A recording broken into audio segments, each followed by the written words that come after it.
et merci d'être là surtout. Donc on commence aujourd'hui la nouvelle saison des rencontres Penser la société. Et la rencontre d'aujourd'hui est dans le cadre de la fête de la science, donc qui se déroule actuellement et qui se terminera le 11 octobre. Donc à cette occasion, la rencontre d'aujourd'hui va aborder le sujet de l'intelligence artificielle.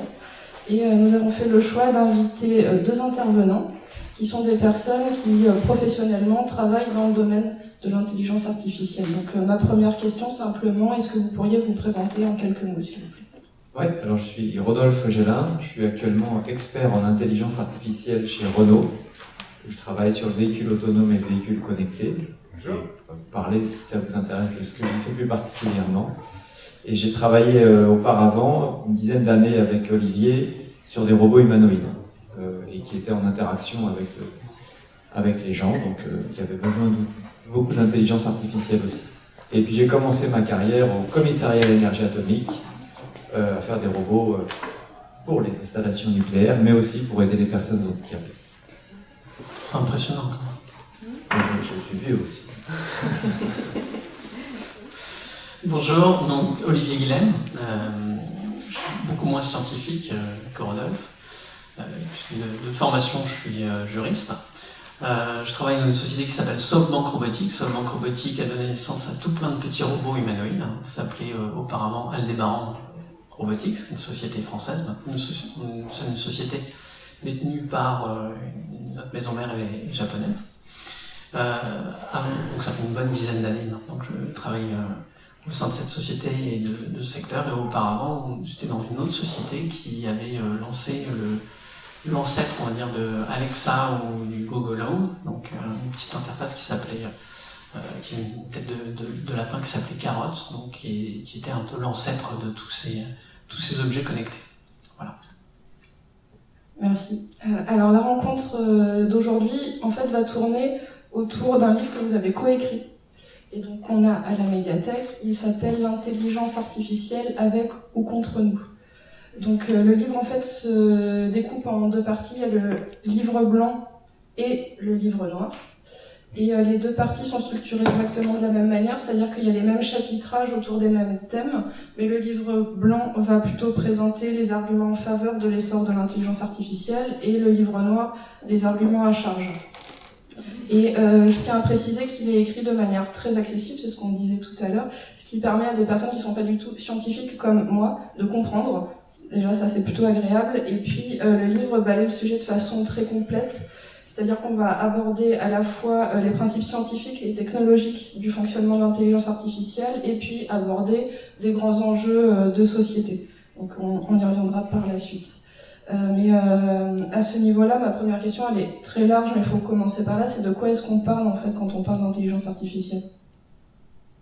Alors, on parle de techniques informatiques qui ont un peu révolutionné la façon dont on programme les ordinateurs. Alors je vais le présenter comme ça. C'est-à-dire que, voilà, historiquement, quand on écrivait un programme informatique, on écrivait une suite d'instructions pour dire à la machine ce qu'elle devait faire. Donc, par exemple, un peu comme une recette de cuisine. En fait, une recette de cuisine, vous allez écrire étape par étape tout ce qu'il faut faire avec les ingrédients pour arriver à la tarte aux pommes à la fin. Dans l'intelligence artificielle, on ne va pas lui donner la solution, on ne va pas lui dire les étapes par lesquelles il faut passer pour trouver une solution. On va soit lui donner les règles, et donc ça c'est ce qu'on appelle l'intelligence artificielle symbolique. On va lui donner les règles qui régissent le fonctionnement d'un système. Pour parler clairement, par exemple, les règles du jeu de dames, les règles de diagnostic que fait un médecin. Donc là, dans sa tête, tout ça est organisé sous forme de règles. Donc on va coder ces règles dans un ordinateur, et l'ordinateur pourra tirer les bonnes règles en fonction des événements qu'on lui apporte. Donc ça c'est la première partie, l'histoire de l'intelligence artificielle qu'on appelle symbolique. Donc, qui ressemble vraiment à la façon dont nous, on raisonne. Et puis, il y a une autre nouvelle intelligence artificielle qui s'appelle aujourd'hui l'intelligence artificielle connexionniste et qui est un peu plus aujourd'hui, je pense, à la mode et dans laquelle on trouve tout ce qui est machine apprenante et notamment les fameux réseaux de neurones dont vous avez peut-être entendu parler. Et donc là, cette intelligence-là, on ne va pas lui donner les règles, on ne va pas lui donner la suite d'instructions, on va lui donner des exemples. Et on va lui dire, alors les exemples les plus connus de cette intelligence-là, c'est tout ce qui est reconnaissance d'images, qu'est-ce qu'il y a dans une image. Et donc on va montrer des tas d'images, je ne vais prend toujours les mêmes exemples, mais qu'on comprend bien, des images sur lesquelles il y a un chat, on va montrer 1 million d'images de chats, et après, quand on montrera une nouvelle image sur laquelle il y a un chat, la machine sera capable de dire il y a un chat. Voilà. Donc cette mécanique qu'on appelle l'apprentissage supervisé, parce qu'on a vraiment donné des tas d'exemples à la machine en lui disant voilà ce qu'il faut conclure, voilà ce qu'il faut conclure, eh bien ça permet d'avoir des machines qui sont très très puissantes. Voilà. Donc dans les grandes lignes, c'est ça, c'est une nouvelle façon de programmer des ordinateurs. Quand on n'a pas une description explicite de comment aboutir à la solution, on a ces deux façons pour que l'ordinateur nous aide à prendre des décisions. Voilà. On a, et puis j'ai entendu parler récemment, alors je ne sais pas si vous avez entendu parler de ça, je crois que c'est un prix Nobel d'économie qui a commencé à remonter ça. Il distingue alors évidemment on appelle ça l'intelligence artificielle parce que ça essaye de mimer la façon dont nous manipulons des informations de haut niveau, comment on a ce processus dit cognitif. On va dire que l'informatique classique c'est plus du calcul, et là c'est plus de la réflexion, de la décision. On va dire. C'est ça qui lui a donné cette idée d'intelligence artificielle, parce que je pense que comme tout le monde, vous ne pensez pas que quelqu'un qui calcule très bien est quelqu'un d'intelligent. En revanche, quelqu'un qui est capable d'additionner des idées, de les enchaîner pour tirer des déductions, à la façon de Sherlock Holmes par exemple, ou du Dr House, ça c'est de l'intelligence. En effet, le mécanisme que l'on va modéliser avec l'intelligence artificielle se rapproche plus des déductions de Sherlock Holmes ou du Dr House. Si vous êtes peut-être trop jeune pour avoir vu cette série maintenant, ça fait un moment que ça Et justement, c'est une des premières choses que vous dites, si je me souviens bien dans le livre, c'est que le terme même d'intelligence artificielle, en fait, il va un peu induire en erreur. Parce que intelligence, c'est quelque chose qui est ramené à l'humain au départ, et en fait, c'est pas tout à fait de l'intelligence. Voilà, disons que c'est une forme d'intelligence qu'on n'aimerait pas trop rencontrer chez les gens. Alors, certains comparent, oui, voilà, on peut dire que certaines formes d'autisme, Asperger, qui sont très très forts en calcul, ils ont une intelligence qui se rapproche de celle des machines. C'est-à-dire très très analytique, on n'oublie rien et on calcule très vite. Voilà. Mais l'intelligence classique, plus classique comme la nôtre, est un peu plus sophistiquée que ça. Alors, en même temps, on en reparlera. Il y a des performances que la machine a faire que nous n'arrivons pas à faire. Et en même temps, vous voyez bien que reconnaître un chat, je vous expliquais comment l'intelligence artificielle reconnaissait un chat. Vous, enfin, vous vous souvenez, ou vos enfants, vos bébés, ils ont vu 3 chats dans leur vie et après ils reconnaîtront toujours un chat. Donc ça prouve bien que nous, on travaille pas de la même façon. Alors cette idée d'intelligence artificielle en plus était relancée avec cette histoire de réseau de neurones. Voilà, quand on dit que c'est des réseaux de neurones, ce sont des neurones artificiels. En fait, on simule un fonctionnement de neurones, c'est-à-dire qu'il y a une information qui rentre, qui est un peu modifiée puis qui ressort et qui va dans un autre neurone. Ça représente très très vaguement. Enfin, ça a été inspiré un peu par ce qui se passe dans le cerveau. Et donc voilà, cette ambiguïté est entretenue par ce terme. Et je pense que les gens qui font de l'intelligence artificielle, qui font bien leur marketing, sont assez forts pour trouver des termes. Donc il y a ces réseaux de neurones, il y a aussi des algorithmes génétiques, il y a du bio-inspiré, voilà. Donc d'une certaine manière, on aime bien. À la fois, il y a du vrai, hein. Comme on a une machine formidable dans la tête, si on peut s'en inspirer, tant mieux. Et après, il y a un côté aussi sur vente en disant, moi j'ai créé un cerveau, et d'où les tas de questions qu'on se posera peut-être plus tard. Est-ce que le cerveau artificiel égalera le cerveau humain? C'est chaud. Et quand on parle d'intelligence artificielle, on a tout de suite des images qui nous viennent en tête, qui sont un peu des clichés, des récits de science-fiction, plein de films hollywoodiens qu'on a vus, où les robots commencent à prendre le pouvoir sur l'humanité. Qu'est-ce que c'est, enfin, est-ce qu'il y a vraiment en fait une différence entre robot et intelligence artificielle, ou qu'est-ce qui les différencie? Donc l'intelligence artificielle, c'est un élément qui est dans le robot. Après, les gens doivent se disputer sur ce qu'il y a derrière un robot, mais officiellement un robot, c'est quand même une mécanique qui peut bouger et qui peut avoir une interaction physique avec son environnement. Ça te va comme... C'est pas mal. Et seulement pour faire cette interaction, pour qu'elle soit pertinente, on va mettre, et voilà, il faut qu'il y ait un cerveau qui observe l'environnement, qui prend la décision et qui déclenche l'action. Donc l'intelligence artificielle est un outil pour que le robot puisse être utile et rendre des services. Donc c'est une des briques de la robotique, c'est l'intelligence artificielle. Mais on a des robots sans intelligence artificielle. Le robot qui passe l'aspirateur chez vous, si vous avez ça, ou le robot qui fait de la soudure dans les usines Renault. Bon, on ne peut pas vraiment parler d'intelligence artificielle. Et même sur le robot soudeur, on n'en parle pas du tout. Et puis on peut avoir de l'intelligence artificielle sans robot. Par exemple, tout ce qui est Google, moteur de recherche, les jeux d'échecs, tous les jeux que vous...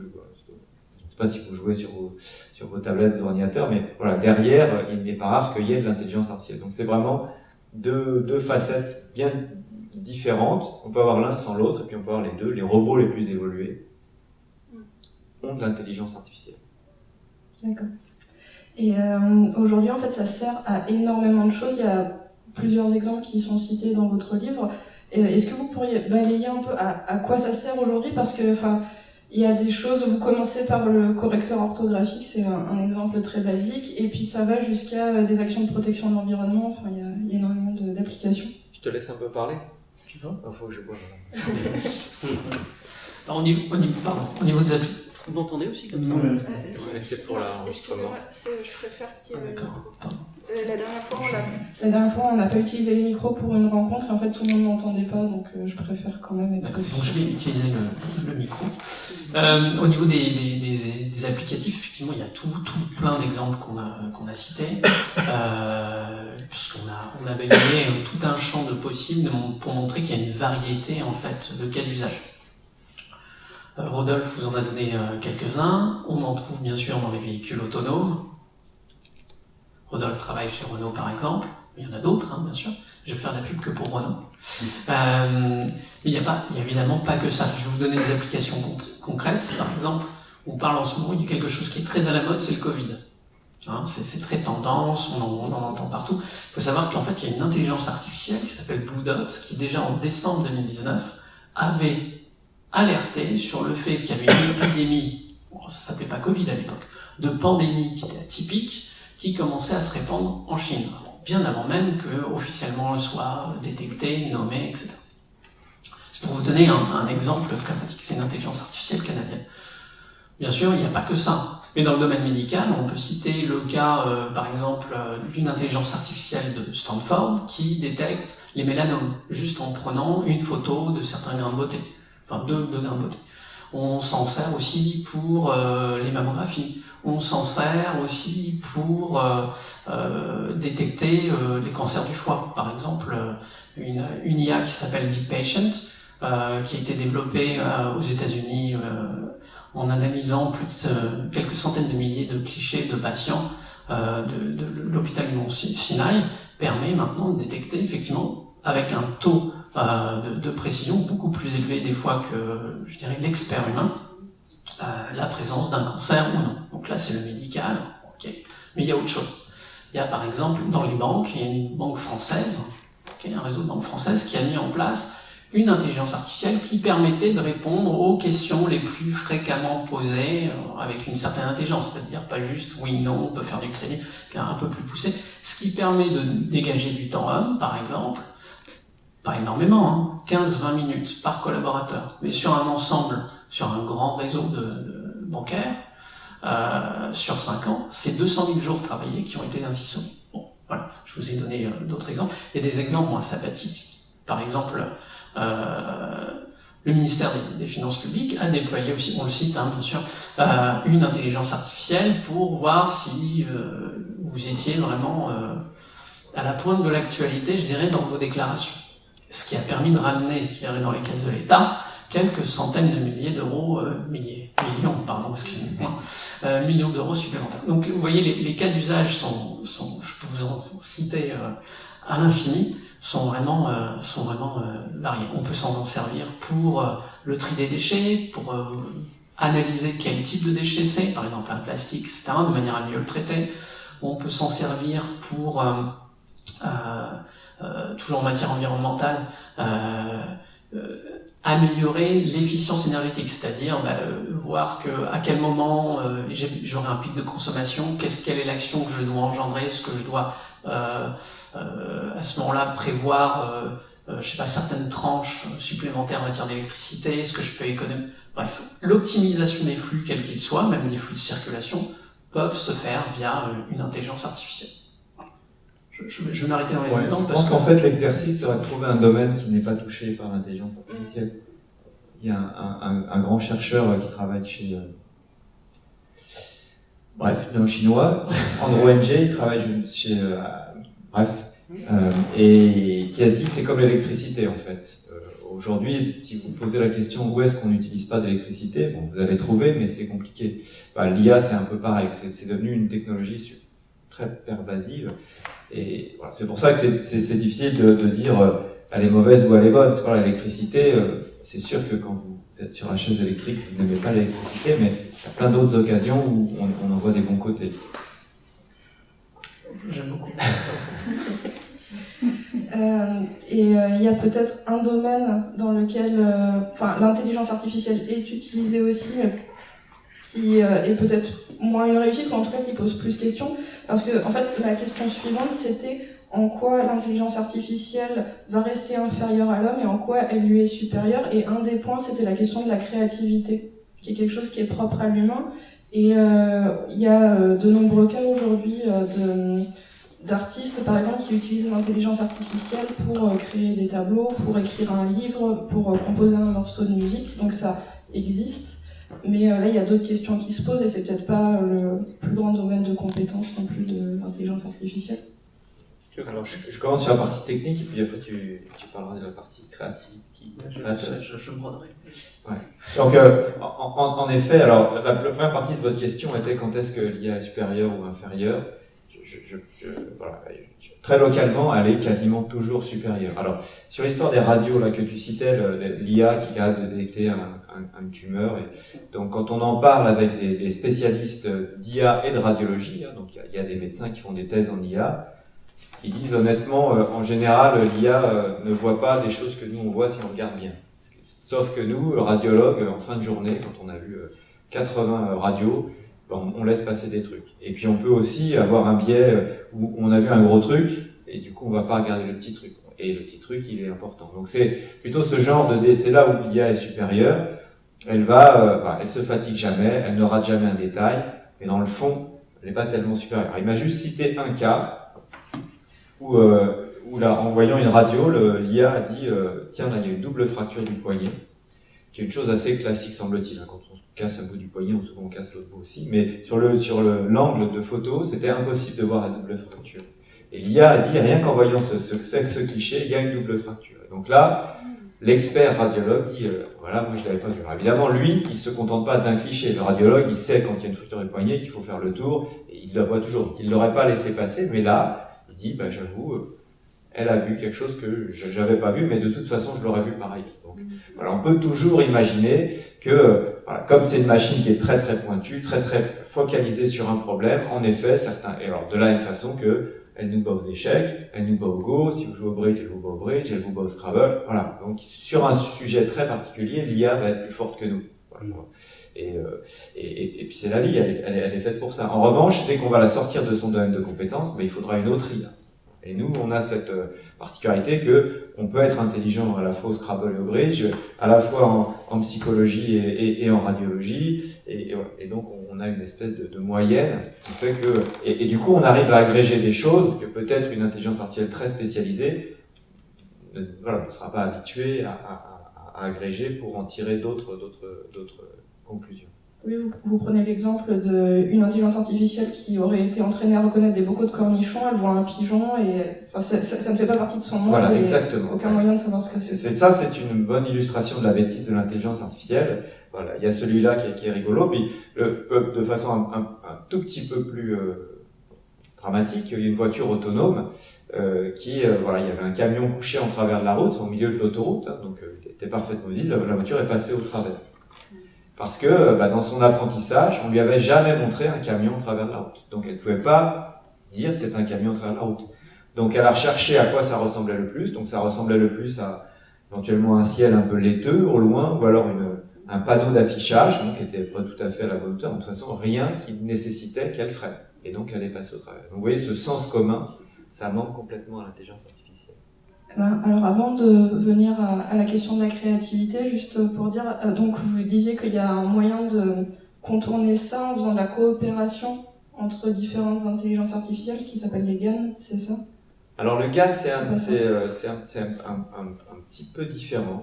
Alors c'est vrai que le GAN, c'est des réseaux adverses. Donc c'est-à-dire qu'on va entraîner un réseau pour embêter un premier réseau. Et alors un exemple fameux, c'est un réseau qui était habitué à reconnaître des animaux. Et donc il va. Alors nous, on va plutôt prendre un cas plus proche, un réseau qu'on met dans une voiture et qui est habitué à reconnaître les panneaux de signalisation. Donc vous lui avez montré des tas de panneaux de stop, de sens interdit, de limitation de vitesse, et il reconnaît ça très bien. Et ben on a entraîné un autre réseau à dire comment on va modifier mon image de panneau pour que la première intelligence ne reconnaisse plus que c'est un panneau de sens interdit.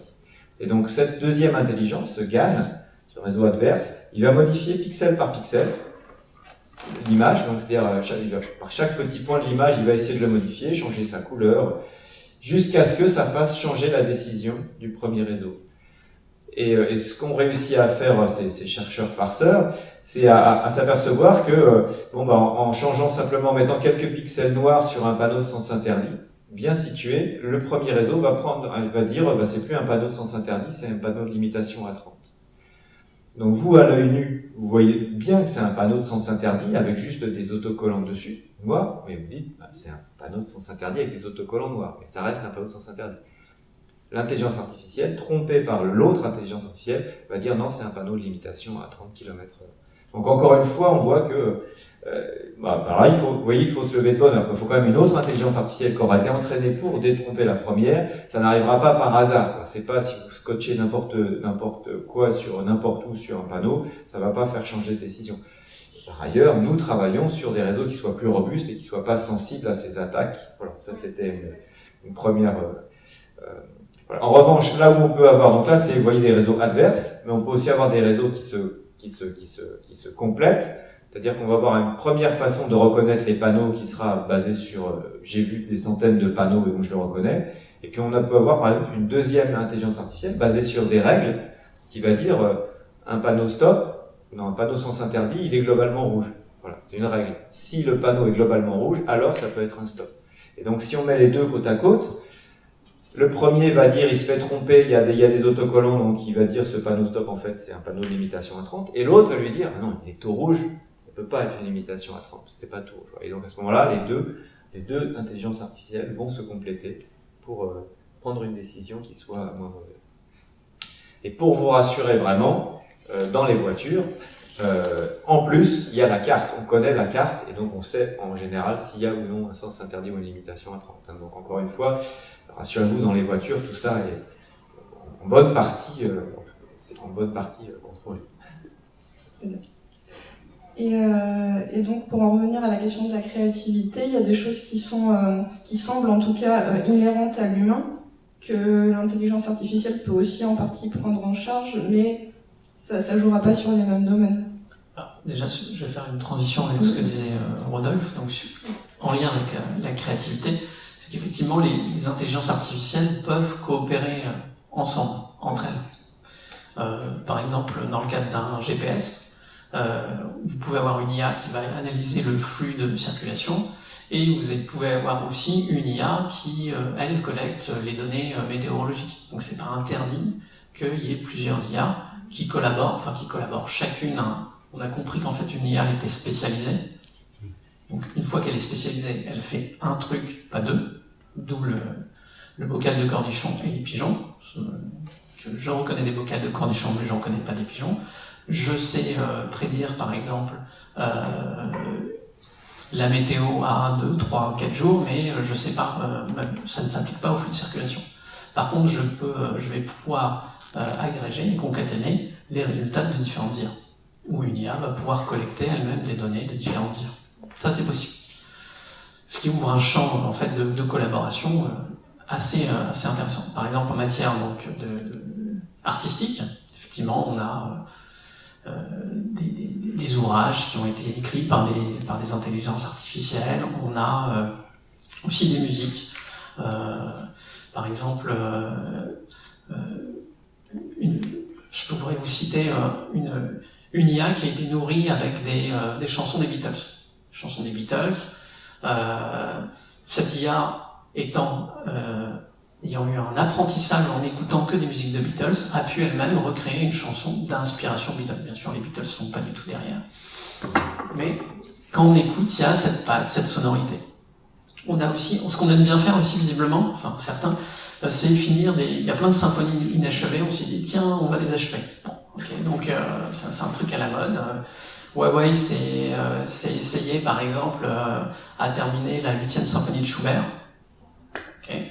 Donc qu'est-ce qu'ils ont fait? Ils ont donné du Schubert, et effectivement a pu, et c'est pas mal, hein. Enfin, je vous invite à écouter effectivement, sauf si vous êtes vraiment un expert de Schubert, il y a vraiment comme une continuité par rapport au morceau original. Oui. Est-ce qu'il peut faire des variations? C'est-à-dire, si il restitue une fin à la symphonie, est-ce qu'il va en inventer une autre si on relance le processus? Ou est-ce qu'il va restituer la même? Alors ça c'est intéressant puisque c'est là où je mettrai un bémol à la créativité. C'est-à-dire que je vous ai donné des morceaux, je vous ai alimenté avec des morceaux, et donc vous avez un résultat particulier. D'accord? Ce qui veut dire que c'est moi le développeur, non je suis pas développeur, mais imaginons que je sois développeur, j'ai choisi ces morceaux. J'ai choisi en fait le cadre de référence initial qui permet d'aboutir à une réponse particulière qui restera la réponse. Comme par exemple, dans le cas de Rodolphe, j'ai été nourri de millions et de millions de panneaux de stop ou d'images de chats, et donc je peux reconnaître des chats, je peux reconnaître des panneaux stop, et je donnerai toujours généralement la bonne réponse. Voilà. Par contre, si je modifie mon cadre d'apprentissage, si je donne d'autres musiques ou si je mets du Schubert avec du Beethoven, le résultat sera différent.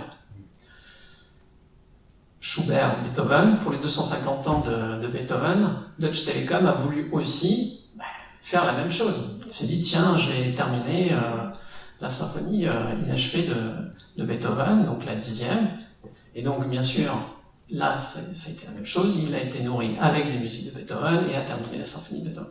Donc, je ne sais pas si je réponds à votre question, mais en tout cas, la manière dont l'apprentissage a eu lieu aura une incidence sur le résultat. Et si vous relancez un même réseau, une même intelligence artificielle avec le même apprentissage et la même entrée, il va donner la même sortie. En fait, c'est déterministe, en général. Après donc c'est tout le mérite des gens qui lancent ces intelligences artificielles. Ils rajoutent des petits trucs, et le type qui a fait l'adaptation des Beatles, ça lui plaisait pas, donc il a relancé, il a posé sa question différemment. Voilà, donc il y a aussi quand même, tout avec la création, la machine est là que pour aider le créateur humain. C'est un outil qu'il a en plus à sa disposition. Alors, j'ai un prisme juridique de par mon métier, mais juste pour vous dire que les créations effectuées par des IA aujourd'hui ne sont pas considérées comme étant une création d'IA. C'est-à-dire elles sont toujours attribuées à une personne physique, par exemple moi, donc ou à son développeur, etc. Puisqu'on considère qu'en fait, elle n'a pas eu, je dirais, une volonté propre à atteindre un résultat particulier. Ce n'est que le choix des développeurs ou de l'auteur de prendre de prendre les différents ingrédients de la recette pour aboutir à un résultat particulier et éventuellement de le retravailler. Donc, en cela, aujourd'hui, juridiquement en tout cas, il n'y a aucune inventivité ou créativité reconnue à une intelligence artificielle. Voilà. Et de la même manière que une fois le produit achevé, l'intelligence artificielle ne saura pas dire si c'est bon ou pas, si c'est un morceau de qualité, parce qu'après c'est le jugement esthétique qui est humain. Tout à fait. L'intelligence artificielle ne va pas juger si c'est de bonne facture ou de mauvaise facture. Alors, il y a eu une expérience de fait quand même au musée Branly là, de Jacques Chirac. Ils ont inventé un petit robot pour lui créer un sens esthétique. Et donc ils ont essayé. Et alors là, il avait en fait une méthode qui était assez brutale pour se faire son goût. Il a regardé où les gens allaient. En fait. Et puis petit à petit, il a dit, je vois que les gens ils préfèrent ce panneau à celui-là, et donc globalement ça, voilà. Donc il a créé son goût, un goût mais c'est un goût très mainstream puisqu'il aime ce que les gens aiment le plus, quoi. Donc, pour tempérer aussi le propos, je vais vous citer un exemple d'un concours de beauté dont le juge arbitre, si je puis dire, était tunisien.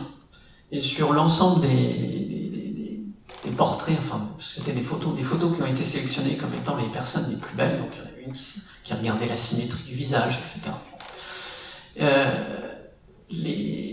Les 3/4 des gagnants étaient blancs. Il y avait un gagnant qui était d'origine asiatique, et puis après il y avait pas de gagnant.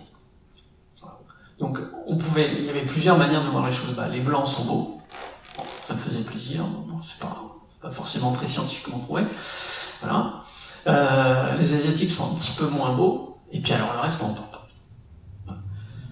Et puis quand on va un petit peu plus dans le détail, on s'aperçoit tout simplement quelle a été la base de données qui alimentait cette IA. Et ben en fait, il y avait que des visages caucasiens. Ce qui explique, majoritairement des visages caucasiens. Ce qui explique le résultat. Voilà. Donc la beauté, le sens esthétique, est vraiment très relatif. En tout cas, l'IA n'a pas le recul nécessaire pour avoir son propre goût. Voilà. Bon, bien sûr, on peut lui dire, si tu vois que les gens ont plus cette bouteille, peut-être que elle est plus attrayante, etc. Mais c'est jamais que le choix du développeur. Mais c'est intéressant, c'est comme c'est la même histoire que pour les morceaux de musique, c'est de montrer que c'est le développeur qui va parfois inconsciemment biaiser en fait le programme, parce que juste il n'aura pas pensé à mettre des photos de gens de couleur pour l'entraîner, ou il y avait d'autres exemples de biais dans le livre. Oui, alors le biais que tu évoquais là, en effet, c'est une des fragilités classiques de l'intelligence artificielle basée sur l'apprentissage, lesquels on peut citer, par exemple, un qu'on cite un peu moins souvent que le loup dans la neige, qu'on pourra vous raconter après.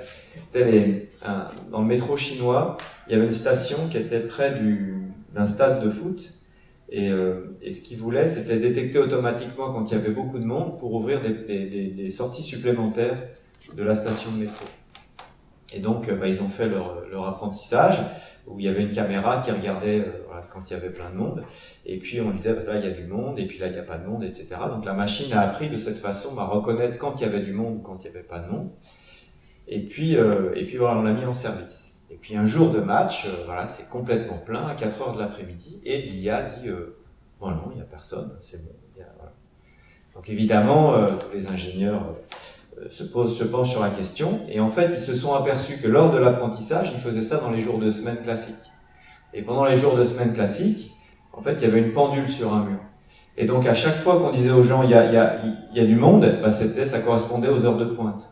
Donc l'intelligence artificielle, au lieu de regarder s'il y avait du monde, elle regardait juste l'horloge, et elle disait quand il est 6h du soir il y a du monde, et quand il est 2h de l'après-midi il y a personne. Voilà. Donc le biais, c'est qu'elle n'a pas regardé la bonne chose pour se faire son opinion. Ce qu'on lui a donné à apprendre était biaisé. Pour elle, c'était beaucoup plus simple de regarder l'heure, et donc elle n'a pas compris ce qu'on lui demandait. Donc on ne peut pas lui en vouloir. Mais voilà, c'est un exemple de biais où on voit que l'intelligence n'a pas compris la question. Elle a juste fait on peut commencer à introduire la différence entre corrélation et causalité. Ou dans un cas, c'est le bon moment. C'est le bon moment. Je crois que vous êtes chaud là. Juste une question sur l'exemple que vous venez de citer. Est-ce qu'il n'y a pas un moment donné dans le développement, est-ce qu'on ne dit pas à l'IA, te focalise pas sur l'horloge, mais focalise-toi sur la foule. Comment elle a pris cette décision de dire tiens, l'horloge c'est pour moi le bon indicateur Parce que elle, ce qu'on lui demandait, c'était de classifier, c'est-à-dire quand on lui montrait une image, de dire est-ce qu'il y a du monde ou pas. Donc c'était ça. Et elle, donc comment elle va faire? Soit tant qu'on lui pas dit qu'il y a du monde, ça veut dire qu'il y a des tas de visages. On lui donne pas d'indication qu'est-ce que ça veut dire qu'il y a du monde. Et donc pour elle, ce qui était le plus discriminant, mais à chaque fois, entre les photos où il y avait du monde et les photos où il n'y avait pas de monde, en fait c'est ça, l'intelligence artificielle quand ça marche bien, c'est comme ça que ça marche, c'est elle qui va aller trouver le petit détail. Il y a quand même un peu de libre arbitre en fait. Là, à un moment donné, elle a pris une décision de dire tiens, finalement l'horloge c'est peut-être le meilleur indicateur. Disons que c'est statistiquement, c'est ce qui était le plus sûr en fait. Voilà. Donc, alors on peut appeler ça du libre arbitre, mais on dit, et c'est un des points qui est, c'est une bonne remarque, c'est un des points qui est original et fort dans ce qu'on appelle le deep learning, c'est qu'on ne dit pas à l'intelligence artificielle ce qu'elle doit repérer comme discriminant. Voilà. C'est elle qui va le trouver. Les premiers systèmes d'intelligence artificielle, on disait, pour reconnaître deux images, tu vas aller regarder les bords, tu vas aller regarder les histogrammes de couleurs, donc on donnait les indices qu'elle devait utiliser pour reconnaître une image et une autre, distinguer deux images. Avec le deep learning, on lui dit même pas ça. On lui donne l'image en vrac, et on lui dit, là-dedans, trouve ce qui est le plus malin pour discriminer. Et là, on lui a dit elle a trouvé que l'horloge était le plus malin. Et hormis peut-être, comment on sait que, là c'est l'erreur qui fait qu'on a trouvé la source du problème. Est-ce qu'il y a moyen de dire, d'avoir une sorte de rapport, de log en fait qui dit qu'elle a analysé l'horloge et le savoir tout de suite en fait? C'est une excellente question. Donc ça c'est tout l'objet aujourd'hui des sujets sur lesquels je travaille, c'est cette IA de confiance. Comment on peut faire confiance à une IA? Comment on peut savoir qu'elle réfléchit bien? Et en effet, aujourd'hui, on se force, une fois qu'on a un système, alors évidemment, quand on a un système qui est mis au point, on va lui demander de s'expliquer. On va lui dire pourquoi tu as pris cette décision. Et donc, si on avait fait passer ça sur le logiciel en question, sur l'intelligence artificielle qui repère la foule, elle aurait mis en surveillance les pixels de l'horloge. Elle aurait dit, moi, c'est ça que j'ai regardé. Et là, tout de suite, voilà, le concepteur aurait pu dire, ah ben, en effet, on ne sait pas ce qu'il fallait regarder, et on corrige le coup. Donc, c'est ça, et en fait, aujourd'hui, donc l'intelligence artificielle, c'est un truc qui a allé très très vite, et donc, maintenant, on a des objets qui commencent à bien fonctionner, et on se pose seulement ces questions, maintenant, comment on va faire pour garantir que ça fonctionne bien. Et donc ça, parmi les outils, pour être sûr qu'une IA fonctionne bien, il y a cette idée d'explicabilité, où il faut qu'une IA, qui comprend rien, nous explique comment elle a réfléchi. Et ça, c'est un travail qui est super marrant. Donc là, un des exemples, c'est montre-moi les pixels que tu as le plus utilisés pour prendre ta décision. Et c'est là qu'elle a montré l'horloge. Donc on est capable de le faire sans attendre la remontée de l'anomalie, on peut dire. Voilà, et donc c'est une excellente remarque. Maintenant, on le fait. Au début, on le faisait pas. Ça peut être dangereux. Vous parlez de l'exemple du camion. Il ne faut pas attendre un an pour dire merde, il y a un problème. Ah oui, c'était pour ça. Mais malheureusement, ça se trouve, c'est que l'incidence, c'est qu'il peut y avoir un. Exactement. Et donc tout l'enjeu de la nouvelle façon de développer de l'intelligence artificielle, c'est d'avoir ce genre de méthodologie. Quand on développe une intelligence artificielle, chercher les biais, chercher les trous dans le domaine d'opération. Voilà, qu'est-ce qu'on a dans notre représentation du monde via les exemples qu'on donne. Est-ce qu'on a oublié des choses? Voilà. Et ça, voilà. Donc il y a toute une méthodologie qui se met en place, et il faut savoir que l'informatique traditionnelle qu'on utilise aujourd'hui dans les avions, elle est passée par là. Au début, dans les années 50, 60, même 70, 80, quand on développait du code, on développait du code, puis ça avait l'air de marcher, c'était bon, puis on mettait ça dans l'avion, puis l'avion explosait. Et après coup, aujourd'hui, on a des méthodes qu'on appelle de génie logiciel, donc ce sont des méthodes pour être capable de démontrer qu'un logiciel classique va bien fonctionner. Et en fait, aujourd'hui, il y a toute la communauté de l'intelligence artificielle qui, de la même façon, invente le génie logiciel, donc la bonne façon, les bonnes méthodes pour développer de l'intelligence artificielle, et tout ce que vous citez en fait partie. Alors, il y a des trucs qui sont compliqués. Un exemple très très simple à comprendre, c'est quand on dit à une caméra qui est embarquée à bord d'une voiture, il faut que tu détectes un piéton et tu t'arrêtes si le piéton traverse.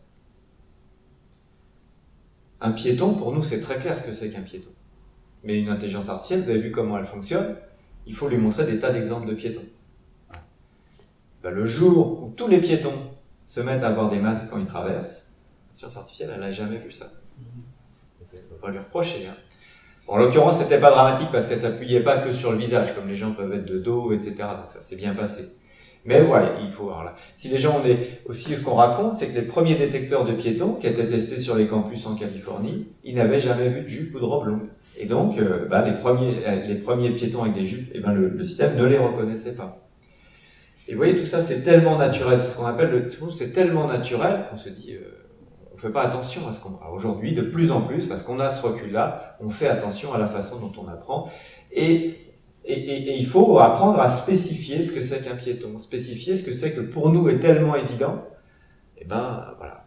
Et ce qui est très difficile pour vous raconter ma vie de développeur d'intelligence artificielle chez Renault, c'est que nous, on fait appel à des fournisseurs. Donc aujourd'hui, la caméra intelligente qui est dans les voitures Renault et dans plein de voitures, c'est une caméra qui est développée par un sous-traitant. Donc c'est pas nous qui la faisons. Donc on ne sait pas ce qu'il a mis dedans. Et on ne sait pas quelle base de données d'apprentissage il a utilisée. Donc, on a très peu de moyens de vérifier. Donc, la seule chose qu'on peut faire, c'est rouler, et puis voir, on fait 1 million de kilomètres, et puis au bout d'1 million de kilomètres, dans des endroits, on fait pas 1 million de kilomètres sur autoroute, parce que là, on verra très peu de piétons. Donc, il faut bien réfléchir à où il faut aller pour voir le plus de cas possible et vérifier que ça fonctionne.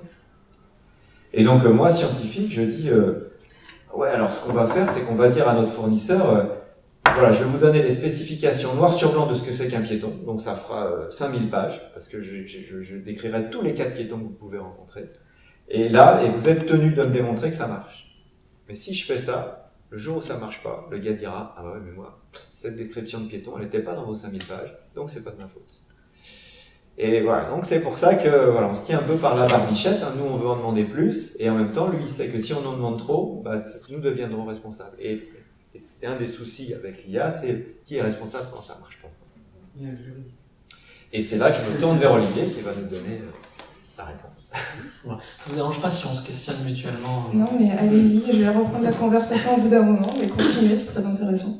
Donc si ça vous intéresse le système de responsabilité en matière d'intelligence artificielle, donc déjà il n'y a pas de vide juridique, parce que ça on entend beaucoup de choses en disant ah c'est une intelligence artificielle, c'est nouveau, c'est un petit être qui vient de nulle part, et on ne sait pas comment le traiter. Donc déjà ça, c'est pas vrai, il y a toujours un responsable quelque part.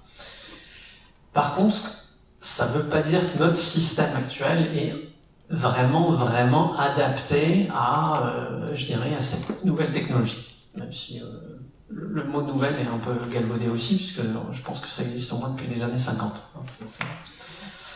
C'est accessoire, mais quand même. Et pourquoi notre système actuel n'est pas totalement adapté? C'est qu'en fait, il va faire peser la responsabilité sur certains grands acteurs. Bon, on va reprendre le cas de mon voisin, Renault. C'est-à-dire que Renault, c'est un peu le paratonnerre qui va accumuler toutes les foudres de la responsabilité. Le problème, c'est qu'il y a d'autres acteurs. Il y a son fournisseur. Alors souvent, je ne dis pas que Renault a son fournisseur en Chine, mais souvent le fournisseur est pas en France. Donc, en tout cas, des composants électriques. Celui-là est israélien. En tout cas, il n'est pas en France. Donc il faut se retourner contre lui.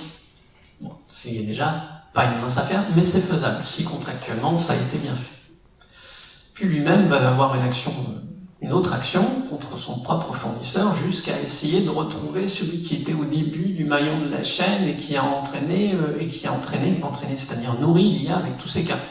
Ce qui fait qu'on s'aperçoit que dans la plupart du temps, il y a ceux qui sont au tout début de la chaîne, ceux qui ont entraîné et nourri l'IA, qui se trouvent tranquillement pépères, un peu, je dirais, à l'abri de poursuites. Or, c'est eux qui, je dirais, sont dans cette chaîne de responsabilité, qui ont le rôle le plus important. Puisque c'est eux qui travaillent sur cette spécialisation de l'IA, c'est eux qui vont nourrir l'IA avec une base de données qui doit être non biaisée. Et eux, en fait, ils se retrouvent aujourd'hui un petit peu à l'abri de toute poursuite. Heureusement, on s'est aperçu qu'il y avait un peu ce biais législatif. Et en ce moment, il y a il y a bien sûr des questionnements, des débats, mais aussi une grande initiative au niveau européen pour commencer à essayer de mettre en place une législation qui serait adaptée à l'IA.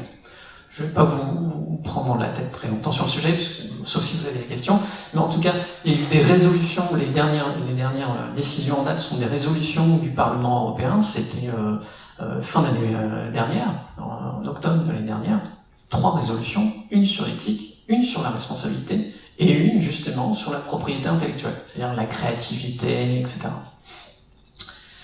Ce qui nous intéressait là, c'était le régime de responsabilité. Et ce qui est intéressant, c'est que cette résolution qui a été prise par le Parlement européen proposait un règlement. Un règlement, c'est quelque chose, c'est comme une loi qui est directement applicable dans les États membres, ou par exemple la France. Donc proposer un règlement européen qui visait à responsabiliser tous les maillons de la chaîne de ceux qui contribuent au développement de l'IA.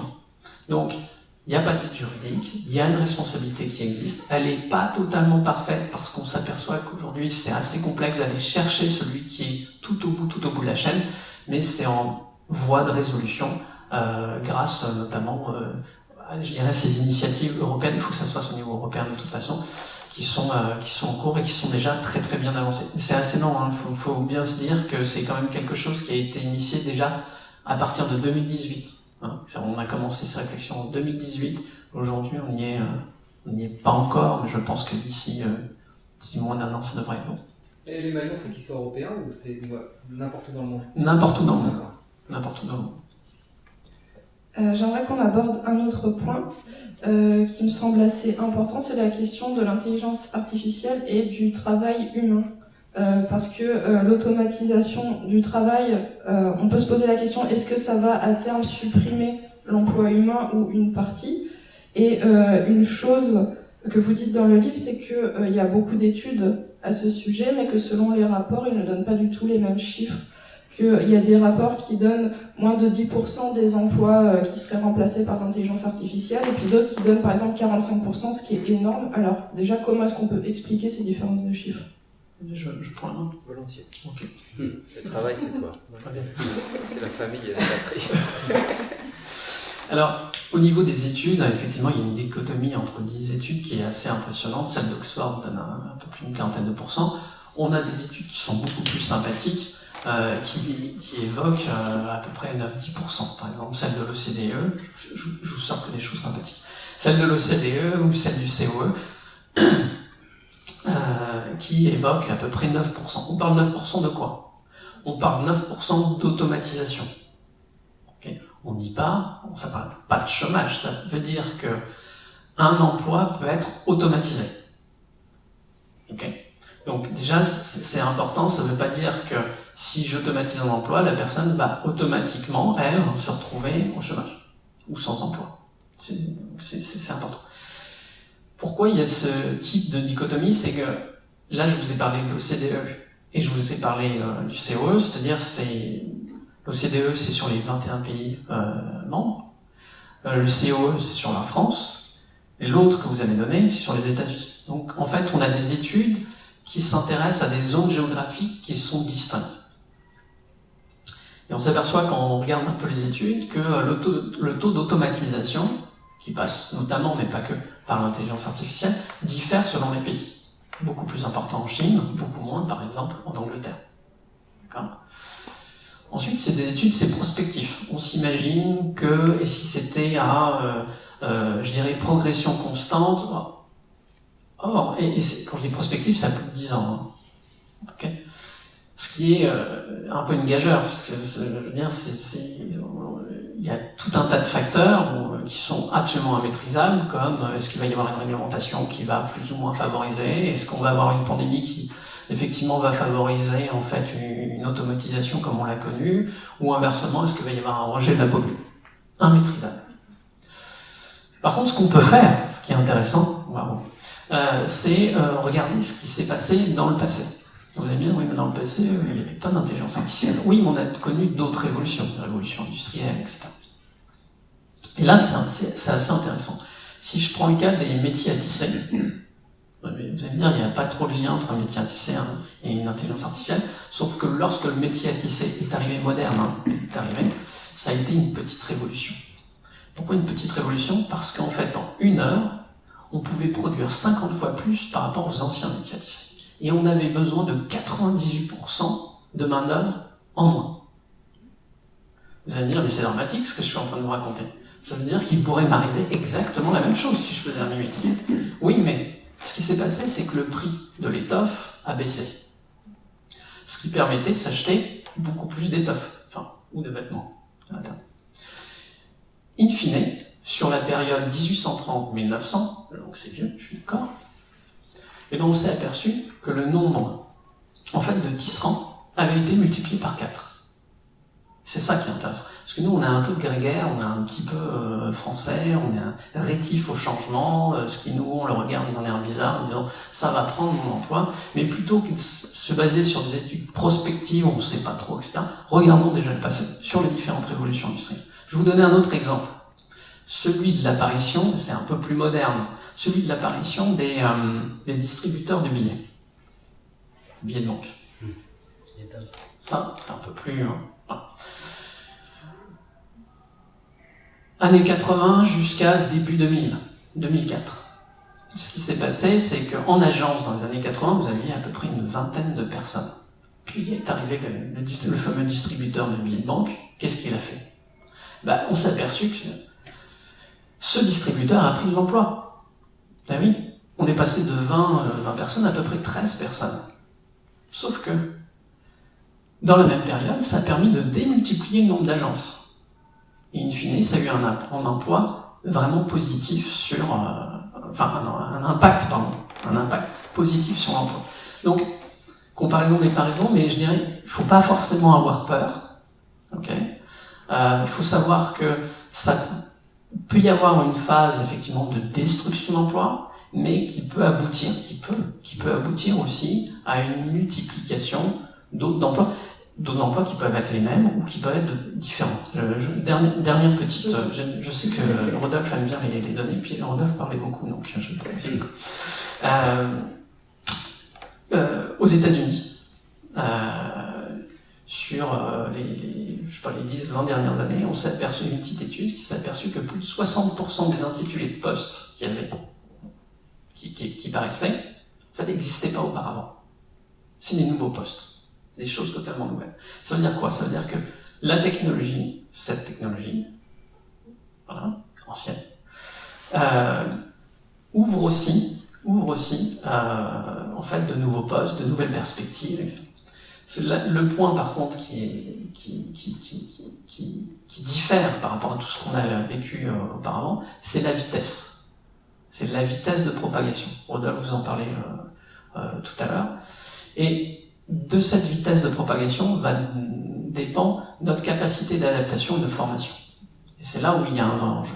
C'est-à-dire qu'il ne faut pas forcément avoir peur de cette technologie pour l'emploi, il faut plutôt se questionner comment je vais me mettre au niveau, comment je vais me former, et est-ce que je peux me former, est-ce que je peux suivre ce rythme, où là il y a un vrai questionnement. Rodolphe, est-ce que tu as posé le micro? J'ai plein de questions, ça m'évoque plein de questions, mais du coup, une très basique pour commencer, c'est effectivement, dans le meilleur des... En fait, ça c'est la grande conclusion qu'on peut tirer de votre livre, c'est de toute façon, l'intelligence artificielle, c'est un outil, et ça pourrait générer des choses très bénéfiques ou très délétères pour la société, tout dépend de ce que l'homme va décider d'en faire. Ça c'est la conclusion. Et ne lisez pas le livre, voilà, vous avez la fin. Et donc ça peut effectivement avoir des effets très intéressants dans le meilleur des cas où une personne dans son emploi va pouvoir laisser de côté les tâches très simples et répétitives pour se consacrer à des choses plus créatives ou plus complexes. Mais alors déjà ça me pose la question de est-ce que ce sera le cas dans les emplois les moins qualifiés en fait? Pour commencer. Je vais répondre. Si t'es chaud, vas-y. En fait, c'est pas une question pour moi, hein, en tout cas, n'hésite pas à me corriger ce que vous voulez. C'est en fait plus une question d'automatisation, de répétition de la tâche, plutôt que niveau d'emploi, etc. Est-ce que, par exemple, s'il y a des surprises dans ma fonction en permanence, c'est pas quelque chose que l'IA pourra faire. Par exemple, si mon job c'est de classer des vocales de cornichons, oui, effectivement, une IA pourra intervenir. Par contre, si en permanence je dois reconnaître les vocales de cornichons, les bouteilles, etc., ça veut dire que cette IA doit être entraînée pour faire face à tous ces cas et ces diversités. Donc c'est plus la répétition d'une même action qui permet l'automatisation. Voilà. Je te sens. C'est vrai que vous donnez aussi l'exemple des personnes qui font du ménage et que vous dites, je crois qu'une intelligence artificielle en fait serait pas capable, par exemple, de monter un seau d'eau dans des étages. C'est éminemment compliqué. Enfin, par exemple, vider une poubelle, c'est éminemment compliqué. Et Rodolphe lançait quelque chose. Non pas parce que tu vides les poubelles. Voilà. Et moi aussi. Du coup, on sait que c'est pas simple. Mais on a travaillé tous les deux en fait ensemble sur le robot. Et je sens que Rodolphe a envie de parler, donc Non, vas-y, continue. Donc, et en fait, le fait de reconnaître une poubelle, de prendre la poubelle, de prendre ce qu'il y a à l'intérieur de la poubelle, on imagine qu'il a compris que, bien sûr, mon robot, que la poubelle était pleine ou vide, parce qu'il ne va pas juste vider la poubelle alors qu'elle est vide. Sortir le sac, faire le petit nœud autour du sac, prendre le sac, descendre par les escaliers, c'est quand même une tâche qui est éminemment plus compliquée que faire du trading. Voilà, finalement. Ouais. Et donc en effet, il y a des tâches. Alors si on va sur la question du niveau d'emploi et que, alors d'une part en effet, l'IA va s'attaquer à des couches qui jusque-là se croyaient un peu à l'abri de l'automatisation. C'est vrai. Une fois, j'ai fait un exposé dans une banque. Et les gens posaient cette question-là et je disais mais voilà, si votre boulot il est répétitif et que vous interagissez avec le public, en effet vous pouvez être... Et au moment où je parlais, je me disais en effet peut-être ces gens-là c'est ce qu'ils font, quoi. Ils regardent des papiers, et puis d'un point de vue un peu mécanique, ils disent ça c'est bon, c'est pas bon. Et ben ça, voilà, évaluer le dossier pour savoir si les gens sont éligibles ou non à un prêt. Ouais, bah ça commence à bien se faire, quoi. Et de la même façon qu'il y a plein de comptables qui ont sauté une fois qu'il y a eu Excel et que tout le monde pouvait faire des calculs. Donc c'est sûr qu'il y a des professions, alors ce sera pas forcément, voilà. Ce qui est bon ou le mauvais côté, c'est que les professions qui vont peut-être être chatouillées, ça c'est pas forcément justement, comme vous dites, le bas de l'échelle, hein. C'est maintenant un peu des professions intermédiaires.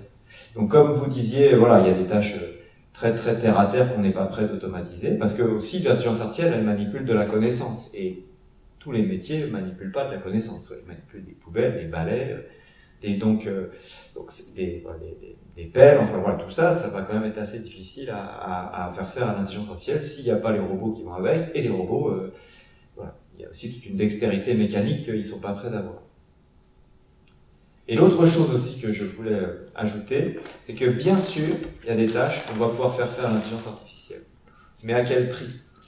L'apprentissage, c'est coûteux, ça prend du temps, et puis c'est sur des domaines où il faut régulièrement réapprendre pour que voilà, l'intelligence artificielle Et donc nous, par exemple, dans le cas de la voiture autonome, on se dit ça va être très très coûteux de mettre à jour l'intelligence d'une voiture autonome, parce qu'à chaque fois qu'on découvrirait un nouveau cas qu'on n'avait pas vu, ben, il faut tout réapprendre, vérifier qu'on n'a pas régressé sur d'autres sujets. Et donc il y a des tas de gens qui disent moi j'ai pesé le pour et le contre, ben, je mets pas d'IA, parce que c'est en fait voilà, au lieu que ça soit quelqu'un qui fait une tâche répétitive et un peu bête, voilà. Voilà, ça me coûte moins cher que d'utiliser des data. Alors, je vais en profiter pour citer quelques noms des professions, des data stewards, des data engineers, des data scientists, des architectes network. Voilà, donc il y a des tas de professions déjà qui sont bien payées et qui sont. Voilà, si c'est pour mettre à jour une IA qui va faire un boulot qu'un mec qu'on paye pas grand chose fait, bon bah ça mérite aussi d'être pesé. Alors là, les gens vont dire mais c'est dégoûtant, donc ce boulot vous le laissez, le gars, vous le laissez faire ses tâches répétitives. Voilà, donc les deux cas, les deux sont recevables, quoi. C'est honteux de laisser quelqu'un faire des tâches répétitives, mais en même temps, si on lui prend son boulot, on va dire c'est honteux de lui prendre son boulot. Voilà. Donc il y a des grands équilibres qui sont, voilà, plus économiques qu'éthiques, hein, mais qui vont faire que on va pas balayer tous les boulots qu'on pourrait remplacer par l'IA, ça va pas se faire, pour des bonnes ou des mauvaises raisons. Et puis il y en a d'autres qu'on n'attendait pas à voir balayés par les machines, qui vont sans doute être remplacés petit à petit. Un point aussi que j'aime bien dire, alors il semblerait que ça soit un peu polémique, vous me direz, n'hésitez pas.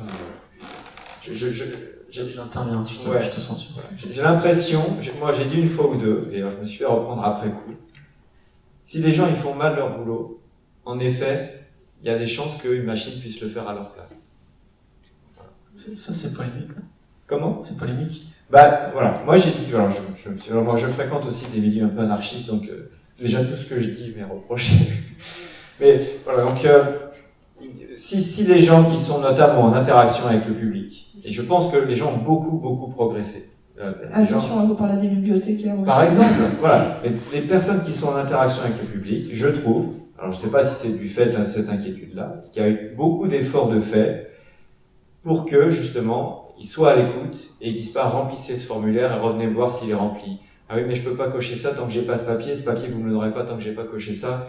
Voilà, vous avez tous ces cauchemars administratifs, j'ai l'impression qu'on les rencontre moins. Quand vous appelez des aides en ligne, une fois que vous avez passé le robot qui vous dit oui ou non, vous tombez sur des gens qui sont très à l'écoute. Et donc on a épuré, je pense que justement, tout ce boulot d'interaction homme-homme qui était très répétitif et qui faisait que les gens faisaient leur boulot n'importe comment, eh ben, c'est transmis à des machines qui sont capables de vous orienter vers la bonne personne, qui va vous écouter, passer du temps. Moi, j'avais un problème avec mon Google Home, justement.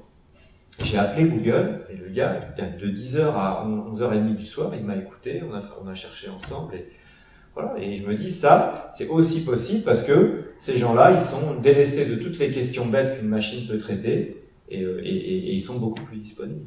Donc, voilà, c'est le sens de l'histoire aussi. Voilà, les caissières de supermarché, c'est sûr qu'il y a des gens qui les aiment, qui préfèrent être, et puis il y en a d'autres qui préfèrent passer dans des portails automatiques.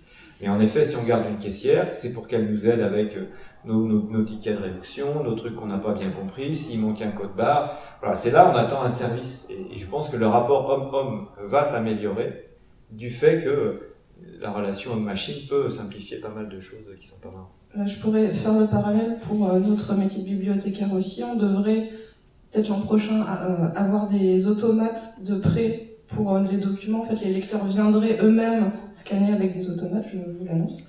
Mais nous, on sera toujours là et on sera autour et on sera là plus pour aider et puis pour conseiller et pour discuter que juste pour scanner le livre avec la douchette comme on fait actuellement. Donc en fait, ça nous libère, enfin, on sera toujours là, mais ça nous libère du temps. Il y a un sujet que vous avez commencé à aborder dans votre réponse. Vous parliez du coût justement de la mise en place d'une intelligence artificielle. Et en fait, ça m'ouvre une transition parce que je voulais parler des aspects environnementaux. Donc, vous donnez plusieurs exemples dans le livre pour lesquels l'intelligence artificielle est utilisée pour des actions pour l'environnement ou pour les voitures autonomes, ou enfin pour rendre les voitures moins, qu'elles consomment moins, rendre la technologie plus performante. Malgré tout, ça a un bénéfice pour l'environnement, mais c'est une énergie qui est extrêmement coûteuse, qui demande des matières premières pour être créée, puis ensuite de l'énergie pour pouvoir fonctionner. Donc, est-ce que, au final, il y a un bénéfice à mettre l'intelligence artificielle en place pour l'environnement? Et est-ce qu'on peut, si oui ou si non, est-ce que ça peut se calculer en fait? Est-ce qu'on peut mettre en balance ce qu'on va gagner et ce qu'on va perdre à ce niveau-là? Si tu as des réponses... Ouais, je veux dire, on ne sait pas. Je veux dire ça. Tu vas le dire mieux que moi. Je veux dire, on ne sait pas. Non. Le principe lui-même, c'est qu'il y a des éléments qui sont positifs et des éléments qui sont négatifs. Et c'est pas un noir-noir et un blanc-blanc. Ce que je veux dire, c'est vraiment deux personnes qui vont discuter avec des arguments qui s'opposent. Donc, effectivement, il y a un bilan, je dirais, il y a un bilan énergétique qui peut être largement défaveur de l'IA.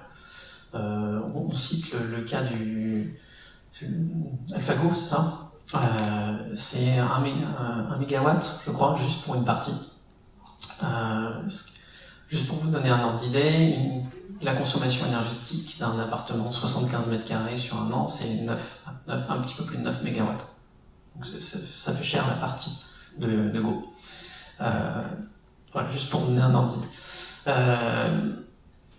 Et effectivement, j'ai besoin en plus de data, quand je dis data center, de centres qui stockent des données qui sont colossaux. On a des besoins qui sont exponentiels. On estime que 3% des gaz à effet de serre qui sont émis sont liés au numérique, que la consommation énergétique aujourd'hui du numérique est à peu près de 9%. Elle est évaluée à peu près en 2030, on estime qu'elle serait entre 20 et 30% selon les rapports. Là, je vous cite les chiffres qui sont issus du rapport Villani, remis au gouvernement en 2018, selon une association qui s'appelle The Shift Project, qui a fait ces simulations. Il y en a une autre, c'est HSBC, qui a fait aussi ces simulations, qui est un petit peu moins alarmiste, c'est pas 50%, mais qui aboutit toujours vers les 20-30% à l'horizon 2030. Et 2040, les besoins, je dirais, énergétiques liés au numérique dépasseraient notre production. Voilà. Donc ça, alors dit comme ça, c'est affreux. Hein. Donc ça, c'est un petit peu le côté pas très sympathique. Mais il y a d'autres côtés. Il y a d'autres côtés, c'est que l'IA peut être aussi la solution. Alors déjà, juste un petit bémol dans ce que je viens de raconter. Je vous ai parlé du numérique. Je vous ai pas parlé de l'IA. Okay. Et ça, c'est important parce que quand on crie ou on crache sur l'IA, je dirais, le numérique, l'IA, bien sûr, l'IA en fait partie, mais c'est pas que ça. D'accord. C'est le numérique qui est beaucoup plus large. Voilà. Donc, la consommation de l'IA pure, on sait pas. Par contre, ce qu'on sait, c'est que l'IA peut faire partie d'une solution. Voilà. Aujourd'hui, elle permet, on en a parlé tout à l'heure dans les exemples, elle peut permettre d'optimiser les flux de circulation de voitures. Ça veut dire moins d'arrêts et des trajets plus courts, par exemple. C'est la même chose pour la consommation électrique, etc. Et alors, il y a aussi des effets négatifs liés à cette optimisation, ce qu'on appelle les effets de rebond, c'est-à-dire parce que vous consommez moins, parce que c'est plus facile de se déplacer, du coup, vous allez acheter une voiture. Vous voyez ? Donc c'est pour ça que c'est difficile de répondre oui, pour moi en tout cas, oui ou non. Il y a des côtés négatifs, il y a des côtés positifs, mais en tout cas, l'IA peut apporter une solution. Disons que ce sera difficile de trouver une solution sans IA, en tout cas. Parce qu'aujourd'hui, les systèmes qu'on doit gérer pour ça sont tellement compliqués que voilà, le faire avec son double décimètre et sa règle à calcul, ça ne sera pas possible. Donc l'IA aussi permet de traiter la complexité des systèmes qui nous environnent. On a nous-mêmes construit un monde qui est entièrement connecté, où tout, les papillons, etc., qui font qu'aujourd'hui, un esprit humain, il part des grandes idées, des gens brillants peut-être auront mais pour mettre en œuvre pratiquement, il faudra de l'IA. Donc, je pense que s'il y a une solution à trouver, alors évidemment, il faut que l'homme nous dise à l'IA de la chercher, mais elle fera partie de la solution. Et là, les chercheurs essaient d'aller constamment vers plus de miniaturisation, plus de performance, justement pour que ça consomme moins, mais que ça soit plus performant. Mais vous dites qu'il y a un moment en fait où le progrès ne fonctionne pas forcément comme ça en ligne droite. Enfin, c'est une courbe qui peut aussi ralentir. Et qu'il y a un moment, par exemple, on aura tellement miniaturisé qu'on aura du mal à aller plus loin. Et donc, il y a un moment où est-ce qu'on va faire face à une impasse dans le progrès, dans l'avancée technologique ou non? Ça serait bien qu'on ne soit pas d'accord une fois pour que les gens... Moi, je vais dire exactement le contraire. La contradiction viendra du public. S'il vous plaît. Ouais. Donc pour être là, je suis assez content que vous l'évoquiez parce qu'en fait le progrès dans la puissance informatique, elle était exponentielle. On entend beaucoup parler d'exponentielle avec le Covid et tout. Le Covid, l'exponentielle, c'est difficile à imaginer parce que c'est pas une droite. Ce qu'on veut souvent, on dit exponentielle pour dire que ça va plus vite qu'une droite. Mais vous avez une progression quadratique qui va plus vite qu'une droite, mais qui est beaucoup plus petite que l'exponentielle. L'exponentielle, c'est-à-dire que ça double. C'est-à-dire à chaque période de temps, au bout d'un an, c'est 2 fois plus gros. Et un an après, c'est encore 2 fois plus gros. Donc c'est gigantesque. Les progrès de l'informatique ont été exponentiels. Une illustration qui est assez fameuse de l'exponentielle, c'est une légende qu'on raconte d'un homme qui il a battu un sultan aux échecs et le gars lui avait dit écoute, si tu me bats aux échecs, je te donne ce que tu veux. Et le type a dit moi ce que je veux c'est que sur l'échiquier d'échecs là, sur la première case tu mets un grain, sur la deuxième tu mets le double de la case d'avant, sur le troisième tu mets le double de la case d'avant, etc. Donc le sultan dit oui d'accord, il y a 64 cases, c'est bon. Mais en fait, ça correspond à plus de grains de blé qu'il y a d'atomes dans l'univers. Voilà. Donc ça vous donne, alors qu'on ne fait jamais que multiplier par 2 à chaque fois.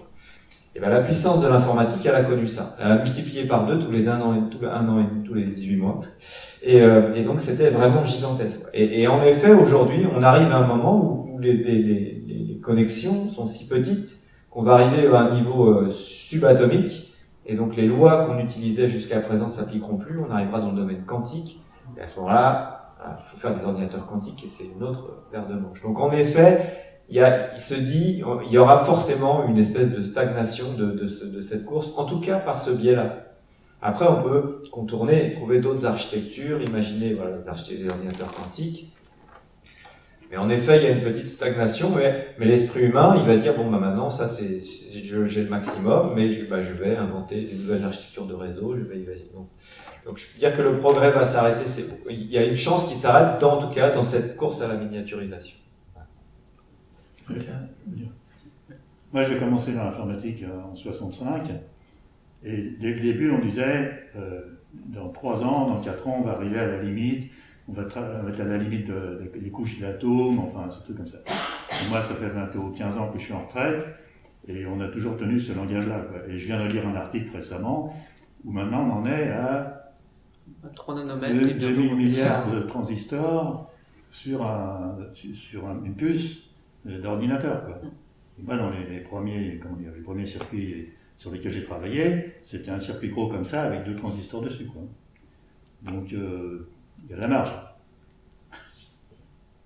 Non, c'est juste un, non, mais je suis c'est d'accord. juste un témoignage. Ouais, oui, En plus, vous avez parlé de règles à calcul, ça m'a plu, ça.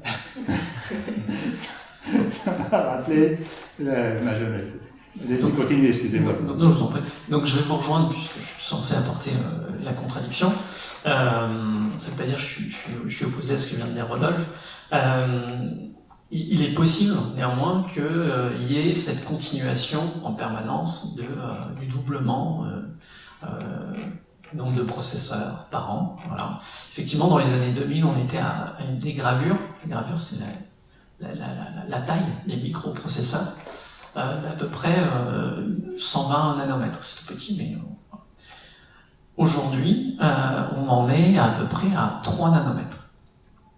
Alors, on n'est pas loin de l'atome. Du coup, on se dit, mais qu'est-ce qui va se passer? Est-ce que c'est vraiment possible? En tout cas, IBM a annoncé qu'ils arriveraient à graver en 1 nanomètre. Donc, il y a encore des marges il y a encore un petit peu.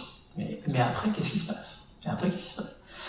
Et la question n'est pas de savoir à ce point-là si on peut graver encore plus petit, mais est-ce qu'on peut continuer à progresser? Est-ce qu'il y a d'autres façons de progresser? Et là, on a des réponses. Alors, c'est encore des voies d'études, mais on n'est pas obligé d'utiliser que du silicium. C'est-à-dire, on peut utiliser d'autres matières que ce qui compose aujourd'hui nos transistors. On pourrait, par exemple, utiliser du graphène. Une autre matière, voilà, qui aura des propriétés aussi performantes, voire plus performantes. Voilà.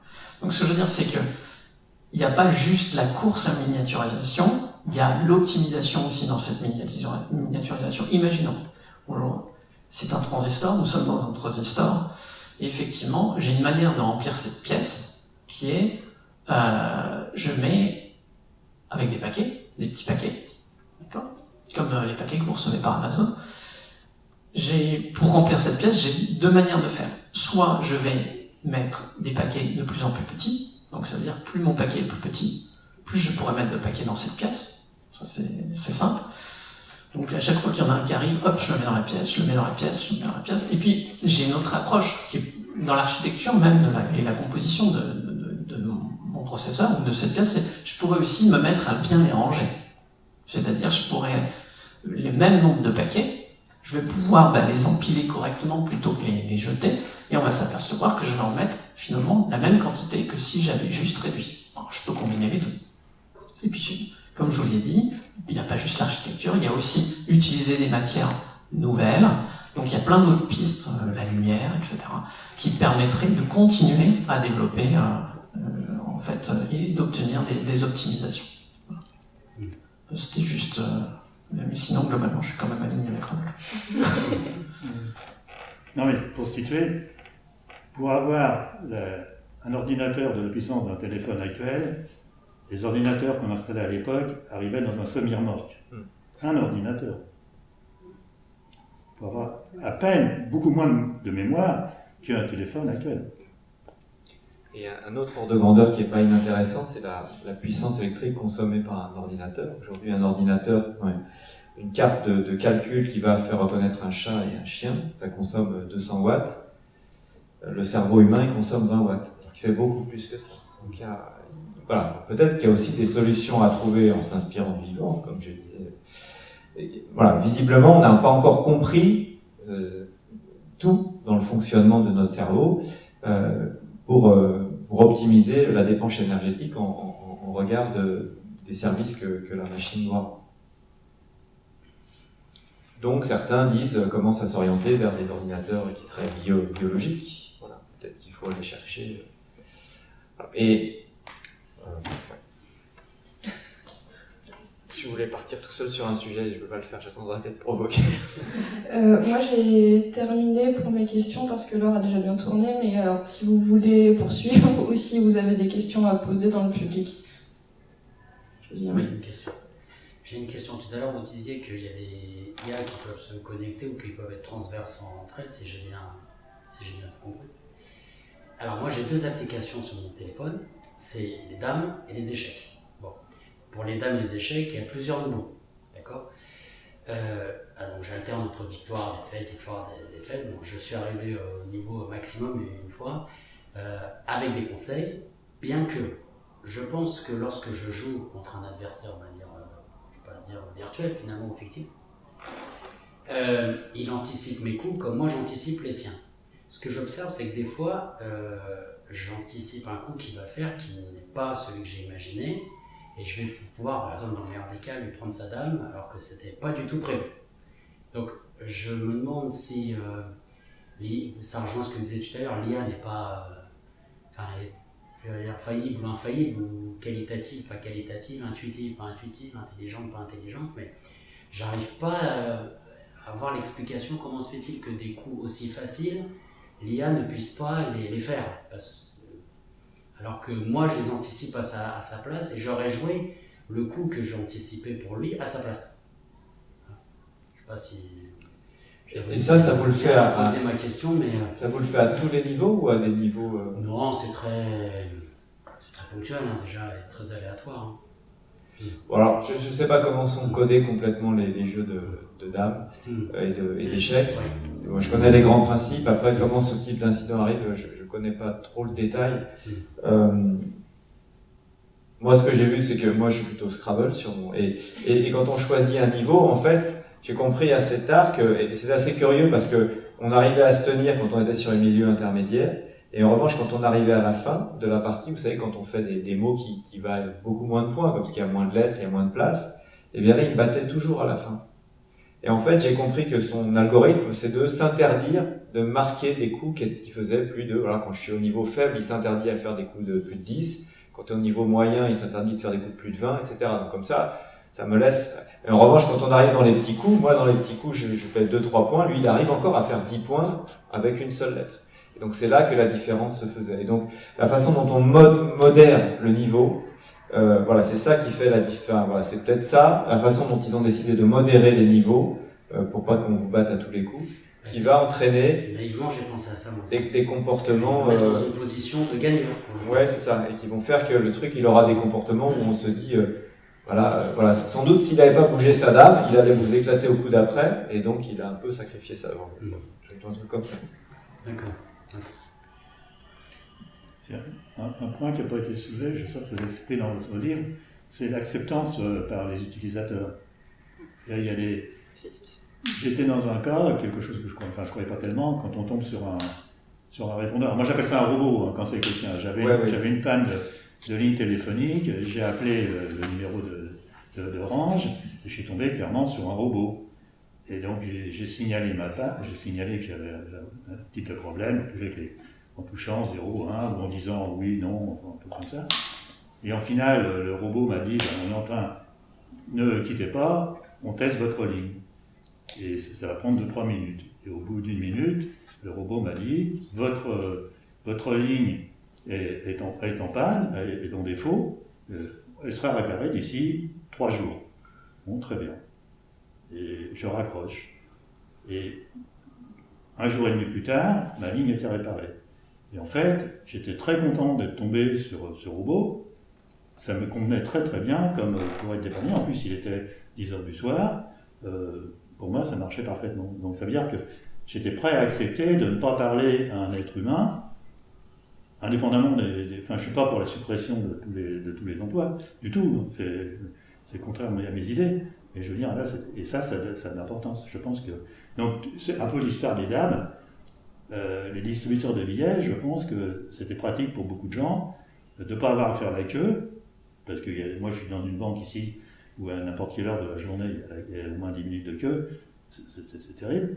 Et forcément, tout le monde est allé. En plus, les dames, ils étaient disponibles, il y avait des sas, vous pouviez accéder n'importe quand dans la journée. Enfin, donc, je pense que ce qui fera la différence sur les progrès de l'intelligence artificielle, je ne sais pas, ce sera effectivement à quel point ce sera acceptable. Pour les voitures, je ne sais pas si on a déjà commencé à tester l'opinion des gens sur la conduite autonome. Les conducteurs, je veux dire. Oui. Et c'est vrai que l'acceptabilité, alors elle passe par un point qu'on a évoqué, qui est l'explicabilité. Moi, mon GPS m'énerve parce qu'il prend des décisions que je ne comprends pas du tout et j'aimerais bien lui dire mais pourquoi tu passes par là? Qu'est-ce qui t'a pris? Quand on est dans des quartiers qu'on connaît bien, on se dit mais qu'est-ce qui lui passe par la tête? Et là, c'est vrai que bon, alors après, on serre les dents, mais c'est vrai que c'est là où moi j'aimerais bien dire à mon intelligence artificielle, pourquoi tu fais ça? Je pense que c'est pas très très compliqué. Ce qui est plus compliqué, c'est plus la partie que mon GPS aujourd'hui, il n'a pas la reconnaissance vocale, donc il faudra lui rajouter ça. Et puis après, qu'il soit capable d'exprimer de façon intelligible les raisons pour lesquelles il a pris ses décisions. Parce que voilà, quand il s'agit de mettre sur une image, voilà, j'ai pris ces pixels-là pour décider que c'était un chat ou qu'il y avait du monde dans le métro, ça va. Mais vous expliquez un raisonnement que la machine n'a pas formulé de cette façon, hein, mais à la fin c'est bah oui parce que là je sais qu'il y a des travaux ou à cette heure-là il y a des embouteillages ou je connais ce raccourci, toi tu l'utilises jamais mais essaye-le. Voilà. Donc c'est plus la partie restitution de l'explication qui sera un peu compliquée et puis pour des voilà et combien de fois on l'utiliserait. Voilà, peut-être on l'utilisera au début beaucoup, 3-4 fois, puis après quand on aurait compris qu'il a une bonne raison, à la fin on ne posera plus la question. On dira tiens, je suis passé par un endroit bizarre, mais j'ai confiance en lui. Ou alors, voilà, j'ai pas confiance en lui, et donc donc et ça, l'acceptabilité elle passe par là. Il faut aussi que les gens aient le choix, je trouve comme au supermarché, entre je passe dans le sas robotisé ou je passe voir une dame parce que j'ai un cas particulier, j'ai un bon de réduction, il va sans doute pas passer. Il faut qu'on ait le choix et que quand on fait le choix, on ne soit pas déçu et qu'on se dise pas tiens j'aurais dû passer de l'autre côté parce que donc mais en effet cette question d'acceptabilité elle est super importante et je pense qu'on travaille quand même pas mal. Et du sondage le fait déjà, je suppose. Alors sur les voitures autonomes par exemple,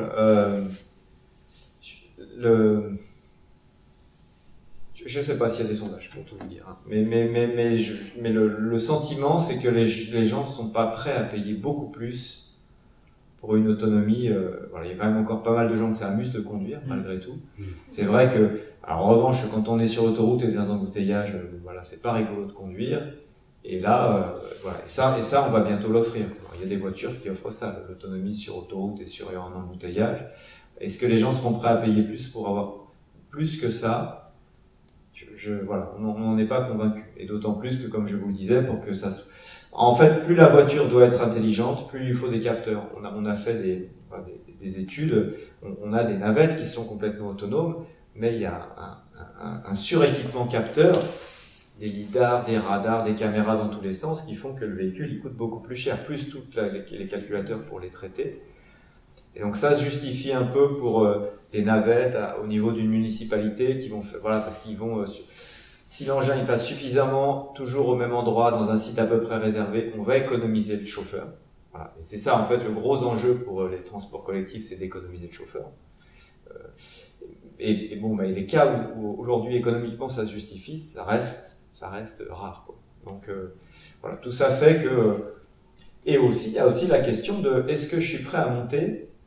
On a fait des études dans un bus où il n'y a pas de chauffeur. S'il m'arrive quelque chose, si si je suis en tête à tête avec une brute, et qu'il n'y a pas de chauffeur, voilà. Les gens au début se plaignaient de la disparition du poinçonneur de tickets de métro parce que ça faisait une présence qui les rassurait. Voilà. Tout ça rentre en ligne de compte et tout ça est effectivement étudié de très près. Et voilà, on travaille sur le taxi autonome aussi qu'on partagerait. Et les gens, est-ce qu'ils ont envie de partager un taxi autonome avec des gens qui ne connaissent pas, avec des gens qui sont mauvais, avec des gens qui vont parler tout le temps Parle pas. Voilà. Donc c'est bon. En tout cas, d'un point de vue sur la réflexion sur la mobilité, qui inclut aussi la réflexion sur le véhicule autonome, comme moi j'ai découvert ça en arrivant chez Renault, c'est énorme, quoi. Tout ce que ça implique de réflexion et alors on peut faire des essais pour voir, mais c'est très très holistique, quoi. C'est vraiment des questions de système et le sentiment de l'humain est évidemment primordial parce que si les gens ne servent pas d'un service, ça sert à rien. Juste si je peux répondre. Oui, je vous en prie. Une micro-contribution, même d'un point de vue juridique. En fait, le juridique, c'est juste une photo, un instant donné, en fait, de l'état de la société. Et aujourd'hui, toutes les études qui sont menées pour essayer d'aboutir à une législation passent par une transparence, c'est le grand mot à la mode juridiquement, c'est la transparence en matière de l'IA. C'est-à-dire, on pense que l'acceptabilité sociale de l'IA ne passera que si celle-ci est bien expliquée, pas dans le sens juste pédagogique, quand je vous ai expliqué à quoi ça servait, ça sert à reconnaître un bug. Non, dans le sens où elle peut justifier sa décision. On sait comment elle a été faite. Et en fait, c'est cette transparence globale sur toute la chaîne qui permet d'aboutir à une confiance. D'ailleurs, la plupart des études qui sont faites en France comme aux États-Unis, ils parlent tous, et en fait les États-Unis pour le coup sont derrière nous, parlent d'IA de confiance. Et l'IA de confiance, elle n'est que parce qu'il y a une transparence. Et c'est à ce moment-là où du moins, on pense qu'il y aura une acceptabilité sociale, donc une appropriation de l'ensemble de ces outils et leur diffusion dans le public. Ouais, juste sur la transparence de l'IA, il y avait la question vous savez, de l'attribution des postes après le bac. Bah, c'est une intelligence artificielle qui fait cette attribution des postes après le bac. Et donc les premières règles sont assez connues, assez transparentes. En revanche, les dernières règles étaient sans doute pas toujours très très transparentes, et ce qui faisait que les gens avaient une suspicion, peut-être légitime, que en fait, dans les cas litigieux, c'était pas aussi transparent que ça, les attributions de certaines places. Donc pour moi, c'est un bon exemple de l'IA qui est en interaction avec la société, qui touche les gens, et en effet, si les décisions sont pas claires, c'est le début de la fin, quoi. Alors on va tirer sur l'IA, on va dire l'IA est fourbe, mais en fait, c'est plus les gens qui l'ont développé, qui cachent un certain nombre, qui disent il y a telle heuristique. Donc l'heuristique, c'est des petites décisions qu'on écrit en dur en disant voilà, quant à ça, tu vas plutôt faire passer Martin que Mohamed. Voilà, donc ça c'est écrit en tout petit, bien caché dans un coin. Et voilà, si ça c'est ça, et ça c'est pas la machine qui spontanément l'a écrit. Alors on peut parler des biais, il y a des biais aussi, mais ça, quand il y a une règle qui est écrite comme ça, c'est pas la machine qui a spontanément décidé de l'écrire, c'est quelqu'un qui a dit pour simplifier, on va prendre, j'exagère, ça n'existe pas dans le post-bac, mais c'est le genre de choses qui pourrait arriver, un peu insidieux. Comment on tranche là, on va faire ça. Est-ce que ça a été vraiment partagé par tout le monde? Est-ce que c'est clair pour tout le monde? Et inversement, un trop plein de transparence, c'est-à-dire, si je vous dis l'ensemble du fonctionnement, peut aboutir à un effet pervers qui est vous adapter votre comportement afin d'obtenir le résultat que vous souhaitez. Voilà. Donc il y a un équilibre effectivement à trouver. C'est ce que fait ce monsieur qui, avec son jeu, il a réussi à décoder. Ou à poser comment son jeu fonctionne. On connaît la règle du jeu. Gagner, en fait, hein. Comment? On soupçonne de me laisser gagner. Ça existe aussi. D'avoir pitié. C'est l'acceptabilité. Je suis désolée, mais je crois... En fait, on aurait pu continuer encore très longtemps, mais on va s'arrêter là. Comme ça. C'est un peu dur. Hein, je sais, mais bon, ça fait déjà 1h30 en fait. Le temps passe vite. Bon, une dernière petite question. On a droit à une dernière question? Bon, une dernière petite question si quelqu'un... Si vous n'en avez pas, J'avais une question, mais bon, c'est oui. justement. Aujourd'hui, on parle de la domination des GAFAM, tout ça, mais justement aujourd'hui, où se trouvent les pouvoirs d'influence en fait, de la manière d'utiliser l'IA? Parce que comme on l'a dit, c'est avant tout comme ça, c'est l'humain qui est à l'origine des différentes IA.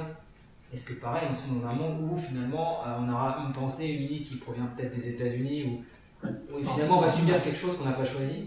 Alors je vous remercie, c'est un peu mon truc, enfin notre truc. Surtout, C'est qu'effectivement, une IA, on pense qu'une IA est un outil. Donc c'est-à-dire comme un marteau, vous pouvez s'en servir pour faire du bien ou du mal, hein, un clou ou une tête, mais il est plutôt neutre. Néanmoins, une IA, c'est quelque chose, on a vu, on peut lui donner une coloration particulière, puisque je peux l'éduquer d'une certaine manière ou d'une autre. Ce qui veut dire qu'on peut, et on a vu que celle-ci pouvait être biaisée, ou du moins pouvait avoir une orientation. C'est-à-dire qu'on peut lui donner une orientation plutôt culturelle. Ouais. Par exemple, c'est-à-dire, moi je vais voir selon mon prisme culturel, et puis peut-être une autre nation, un autre pays pourrait avoir un autre prisme culturel. On a tous en tête les fameux GAFAM, qui sont donc l'acronyme de Google, Amazon, Facebook. La particularité de toutes ces sociétés, c'est quand même qu'elles sont américaines. Mais il y en a d'autres. Hein. Il y a ce qu'on appelle les BATX. Alors les BATX, c'est les Baidu, Alibaba, Tencent, Xiaomi. Eux, ils sont chinois. Il est possible que les GAFAM n'aient pas la même vision culturelle que les BATX. Ce que je veux dire, c'est que il est possible que les développeurs, de manière consciente ou inconsciente, je dirais, aient une vision du monde qui sera la vision du monde de l'intelligence artificielle. C'est en ça que c'est intéressant d'un point de vue ne serait-ce que de pure souveraineté, nous Européens ou nous Français aussi, de développer nos propres solutions pour avoir notre propre vision du monde. Ici, voilà, voilà.